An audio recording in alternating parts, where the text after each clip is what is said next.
All right, We're we good? Yeah. We rolling? Yeah, we're good. Hello, Daniel Griffin. Hello, Abigail Cowen. Hello. I'm here to interview you and to ask you all of the questions of your past. Oh, okay. I'm just kidding. It's gonna be like that. Okay. No. This is my little nifty paper. Nice. I'm not gonna look. Okay, to start off, you are an actor. Apparently. Yes, apparently. Yeah, apparently. What would your dream role be? Oh, damn. It's sort of a culmination of things, really. And, I don't know, like, I think my dream role might be, I suppose, I grew up on, like, Lord of the Rings and, like, that sort of fantasy era.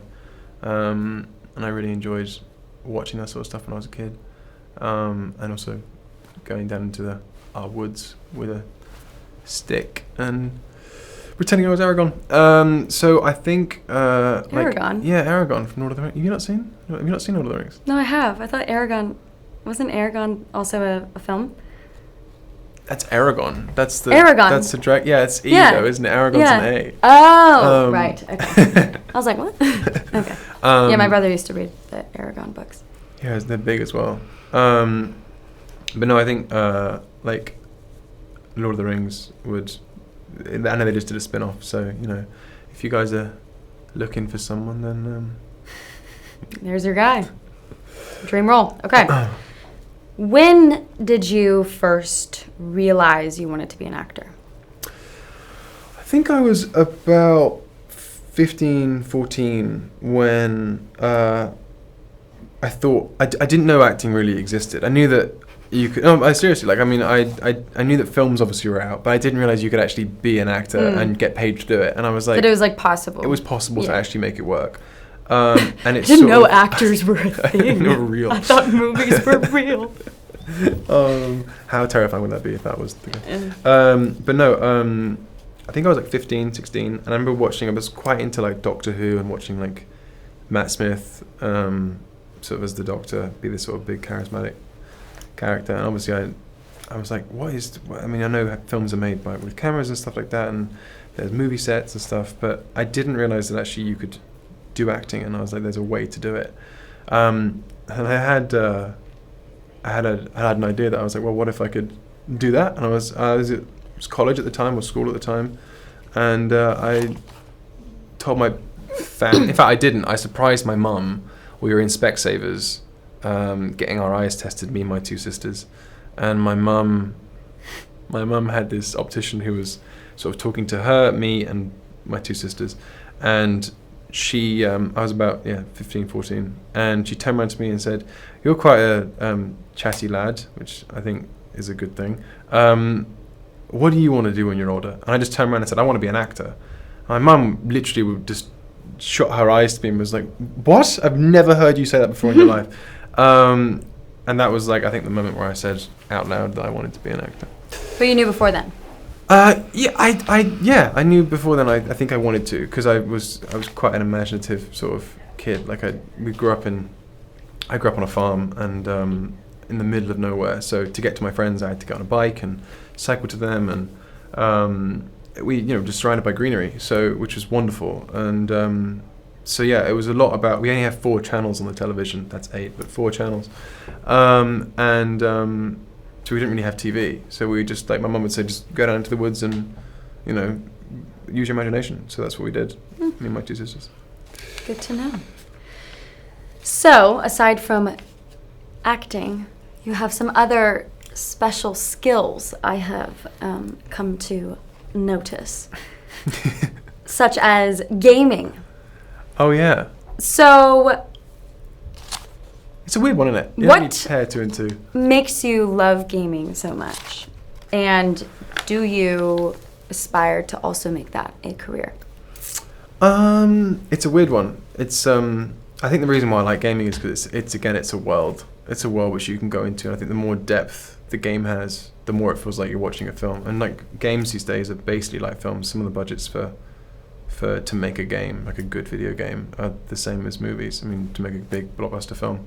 I don't know. I think the reason why I like gaming so much is because, again, it's a world, but also you can talk to everyone on Discord. Like, Discord's a thing I have on my computer. It's an app, and it allows you to connect with people all over the world, and you can play games with. I mean, I started playing with people when I was in the UK. I started talking to my friends in America and playing a game called Apex Legends with them, and then I sort of connected with more people around the world. You know, it's a I don't know, unifying. Yeah, and also through lockdown, it sucked because you couldn't go and see your friends, obviously, and you couldn't hang out with them, but you could still sort of do the same thing, but through a computer, and still catch up with how your friends have been. I really enjoy gaming. It was a really fun thing, and I want to say I almost went pro. I didn't, but I got really into Apex and through over lockdown, and I got a whole PC, and I wanted to go for like top 750 in the world, and I did make it. I made it to 442, but I couldn't hold where I was because I was also trying to manage acting as well. I think it's impossible to like balance the two. I think it's one or the other, really. But I enjoy both. They're great fun to in your spare time. It's great fun to do. Okay.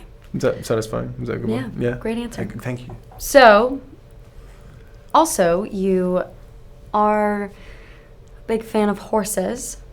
Yeah. Some might call you a weird horse girl in your previous years. I'm just kidding. You know that like meme about yeah, like, the weird of course. 100%. I'm kidding. You love horses. I do. You're very experienced with them. What? Yeah, no. So you still talking? Okay, fine. Yep. What caused your love for them and why? The boring thing is, it kind of led back to Lord of the Rings. Like, I remember my friends were liking football and rugby, and I saw characters in this movie riding horses into battle, and I was like, wait, you can do that? And obviously we lived in in the middle of nowhere with loads of greenery around us, and there were stables like 10 minutes down the road. So at age 10, I got onto horseback. And you thought that you could ride horses into battle? Yeah, maybe. No, I wouldn't say it was. I was 10, man. I was a kid. Like, who told you could do that? Who told you that was a? I mean, I had very other than in movies. In real life. I mean, I think I was going there for Pony Club, but I was going there for Pony Club, but in my head I was going there for training for cavalry charge. Yeah, battle, yeah. But that ended years and years ago when people would charge into battle on horseback. I don't think a pony as well is like a great idea to charge into battle. Okay, so then that crushed your dreams. Then what led you to more horsemanship? Well, it's kind of weird. I did another job, my first sort of big job, but I was playing a very small role on it. I was in Free Rein on Netflix, and the concept of that show is a lot to do with horses, and they had about 10 or so on set at all times, or on and off. And when I was on set to shoot my scenes, I had explained that I can do horse riding, and that was one of the reasons why I got the part, was because I could do horse riding. And I met the horse team there, and I was about 18, 19 at the time, and I met Steve Dent and I met Sam Dent, who's his daughter. And I had nothing else on at the time after I was finished with the show, so I said, can I come work for you? I'll work for you for free. Let me just get experience under this, because I want to do this. And I sort of was getting not much work in acting, and I was kind of looking for something different. And for 3 months, I got on the tube every day and I went to work for them. And Sam would pay me in lessons to ride, and would teach me horse combat, and would teach me vaulting and everything. And I got like a lot of experience through that. So your dreams did come true. In a way, yeah, they did. Yeah, and just then, in movies. Yeah, just actually in my head, really. I can just picture the battlefield instead of. It sounds cool. Yeah, I think I did that for 3-4 months, and then Sam offered me a job, and I worked as a stable hand, and I went on to. You got that? No. Don't look. Edit that out. Yeah. I did. I think I worked for them for about 9 months. I went on to several movie sets, and I watched how it all worked, and there's a huge like respect for. I got a major understanding of how hard everyone works behind the camera, compared to also the people who work in front of the camera. It's also hard as well, but the amount of work that goes on behind it is incredible, and those guys are incredible at their job. And yeah, for a time being, I thought I was going to go into being a stuntman on a horse, and that was what I wanted to do. Well, that segues into my next question. Do you hope to ride horses in a film one day? Yeah, that would as be, the actor. That would be amazing. It's also nice because... Hair on my face. Okay. Should we get... No, Sorry. good. No, I'm good. I'm good. I was good. kidding. Oh. Oh. Yeah, no, I would love to... That would be a dream. I mean, everyone's kind of got like a thing they'd love to do in a movie, but I mean, the annoying thing is that, you know, it's difficult these days because no matter how talented you say you are at one particular thing, there's always insurance to be worried about and stuff. So I can come up and say I can ride horses and I can wield a sword and I can do whatever. But at the end of the day, there's still going to be like, you know, if you fall off, we're going to have to shut production down for 6 months. So, yeah. Maybe just own your own horse one day. Own my own horse, bring it to set and do Maybe. all my own stunts on it. Maybe not. Maybe not. Maybe just own your own horse. Maybe just own my own horse. I don't think we need you getting injured on set. Okay. Well, These are some very good questions. Very in-depth now questions. into more personal matters. What is your favorite thing about your mom? About my mum. About your mom. Oh, who doesn't love their mum? My favorite thing about my mum. She's just always been there, really. She's just always been there. She's a very good listener, my mum. I think a lot of like, you know, parents are good listeners, but my mum is a very good listener. If I have like an issue or a problem, she's pretty good at helping me just sort of. Sometimes people just need to talk and let it all out, and then they come to a conclusion by the time they've expressed how they feel. So like, they're not looking for an answer through that, but expressing how they feel and saying that, you know, this is what's going on right now, and then getting to a conclusion by the end of it, sort of answer your own question. And my mum is really good at just listening. It's basically I'm a chatterbox, and I just don't want anyone to say anything while I just talk for 10 minutes, and then I come to the conclusion at the end that whatever it may be. Well, what has she taught you? What is like something important that you feel like you've been able to learn from her? That's a lovely question. I think, I don't know, I've got 4 sisters, and sort of, not the family motto, but like, yeah, the family motto was like, treat others the way you'd like to be treated yourself. So, yeah, I suppose that was a big one, because I had 4 younger sisters, and, you know, and lots of bullying happened, so it wasn't very fun. And yeah, treat others the way you'd like to be treated, I think is a good one, just in general in life as well. What's your favorite thing about your sisters? They're all very unique. They all do something very different compared to the other, which is interesting. My eldest sister is a midwife, just graduated like 3 days ago. And it makes all the sense as well. Like she was a kid, she used to just push around a pram with a baby in it all the time. And I know it's quite like a sistery thing to do, but she just would never leave this baby alone, constantly just caring for it. So it makes all the sense that she went in to be a midwife and delivers life into the world. I think it's amazing what she does. And there's my second oldest, not my second. I got 4 kids. Yeah. Elizabeth, or Beth, her name is, and she is sort of finding her own way right now in the world, and she is sort of a trick of all trades. She's been a chef. She's been a pointer, which is basically like almost like a builder, but she sort of fills in the cracks and fills in cement into. She's like almost like a stonemason, really. She's done like loads of things. She's very athletic. She's done sports. She's been very good at sports. But she's just sort of discovering. She's at that age, I think, where she's trying to figure out what she wants to do and where she sees herself in the world. And she's just enjoying life at the moment. And there's my 2 younger ones. The eldest younger one, Ella, is again, still in school, so still again finding her way, but likes makeup, likes to sort of explore with that. So I think she's enjoying doing lots of experiments with makeup. And she's got a younger sister, which is the youngest sister, Lily, who is like a bookworm who just reads and reads and reads. I think it's wonderful in this day and age because technology, again, has united us as much, but it also sort of distances people from each other because they get so sucked into their phones. And she is just incredible because every time I've been around her, she's always got a book. She's always reading something. It's not necessarily about fantasy, but she's always just reading, and that's lovely.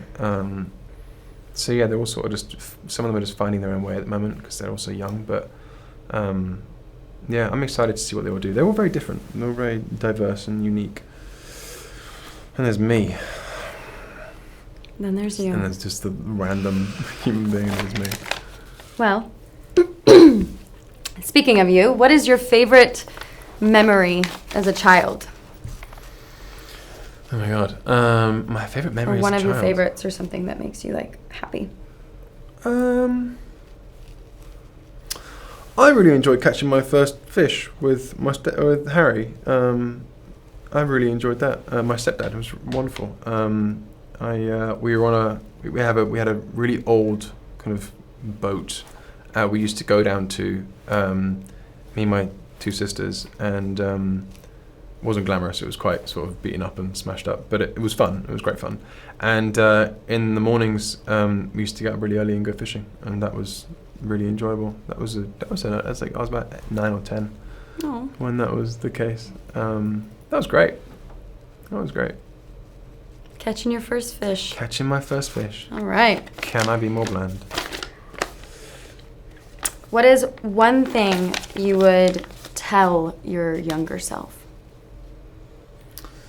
I'm still telling myself this now. Is patience, I think. I got told that so much as a kid. It's really difficult hearing it as a kid because hearing you've got time. That's always, you hear that. I hear it from everyone still, but yeah, I hated that too. You know, no, I don't. You know, because everyone always thinks that time. Like, no, I haven't got time. I'm trying to like either play catch up or I'm trying to get to where I want to be now. I'm trying to get to where I want to be, and there's time's running out, and I want to be right here at this point in my life, and I think. I don't know, I would echo it to my younger self that you actually do have time and slow down. It's a you're the tortoise in this, not the hare. That was a bit of advice I got from an actor actually when I was about 19, when I was doing some theatre. He said to me, you're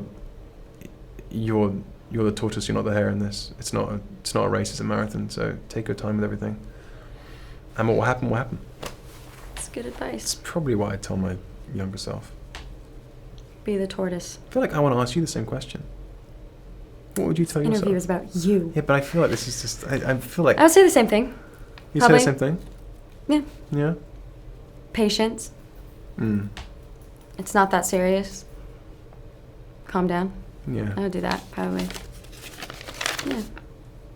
What is your worst LA experience? And then what is your best? Like your worst, like. Run in or something like that, or something that someone said where you're like, this has to be a joke. I've got quite a few. I don't know really. I do know. Well, LA is LA, and I'm slowly kind of adjusting to it. I recently moved there, transitioned there for a time being, and there's a lot of parties that you can go to. There's a lot of events you can attend, and I have met some people that think they're the coolest human being in the world, and they like want to let you know that they're better than you in like every way. And it's like, I just want to say hello and meet people, and just get to know you and who you are. I don't really care about like how great you think you are. There's quite a bit of that I've sort of run into, especially at events, and it's been from people like in our kind of age group as well. But then again, like I can say the opposite, because I've met some really wonderful people who are on our age group in LA who are really characterful are very diverse and have very unique stories and are very like wonderful people and give a lot of time and do listen and do care. So it's sort of like a double-edged sword, really. There's the worst of it, but there's also some great bits. Yeah. What about you, Missy? You've been there for like 6 years. I mean, that stuff too, yeah. Yeah. That crowd can be interesting. Yeah. Or like when you're talking to someone and they just like walk away as you're speaking. Well, they're talking to you, but they're looking off and like trying to find someone else to talk to because you're not filling their needs. Yeah. That's always interesting. Always fun. I always love asking that question because people have some stories too. Who inspires you? That's a nice question.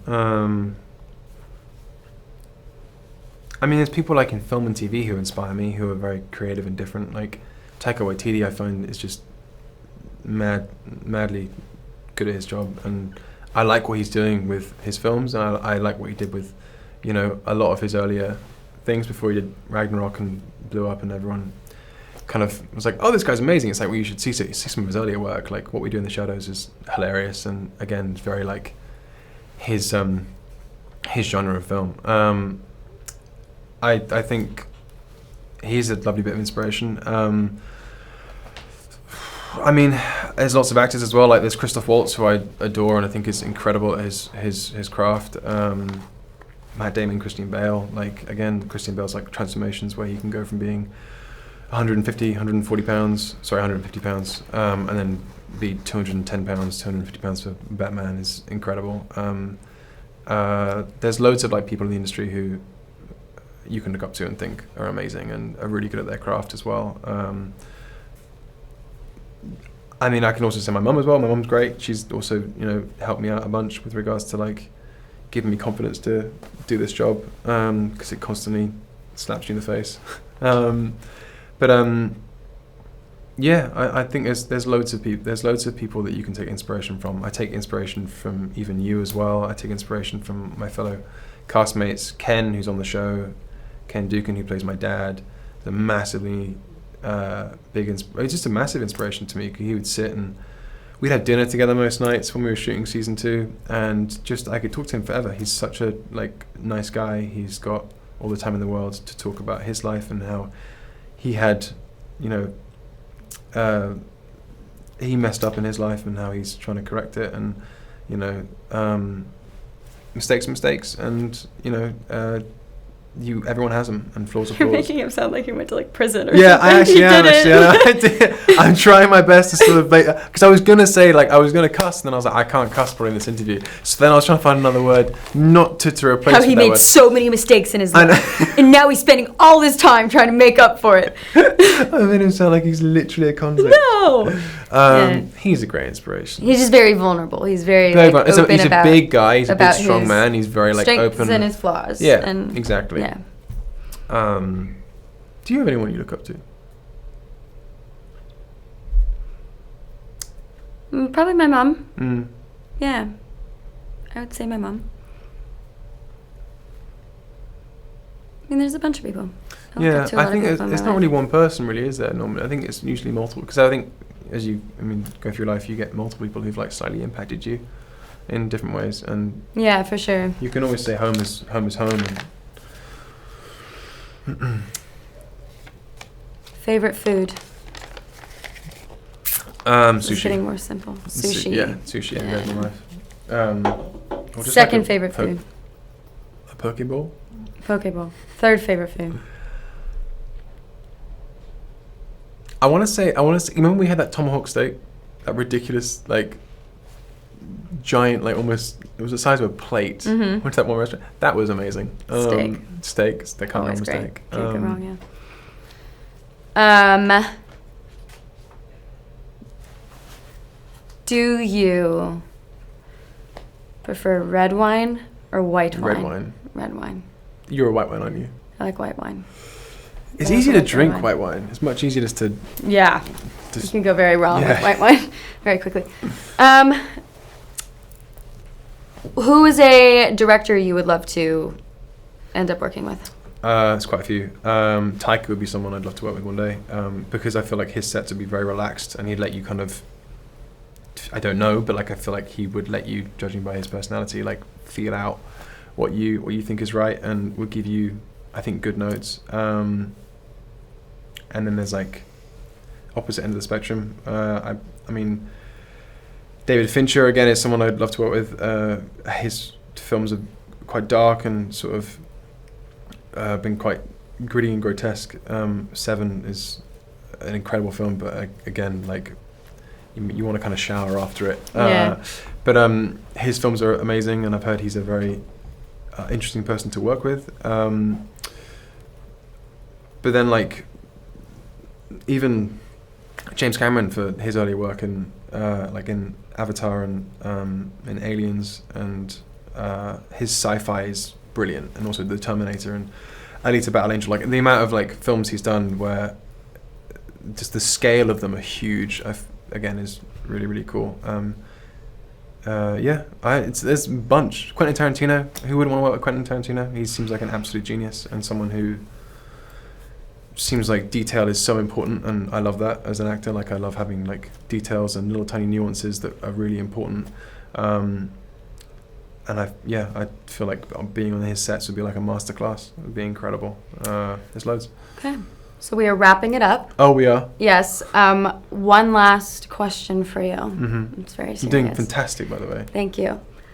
I appreciate that. This will be my next career move.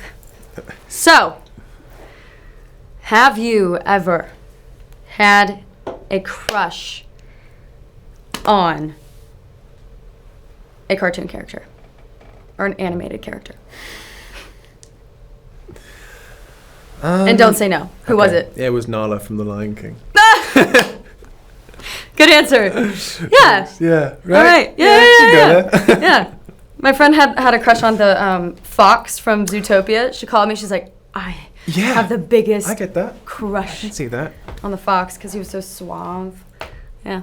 Yeah. That Who was played it. him? Was it I don't know. Jason Bateman?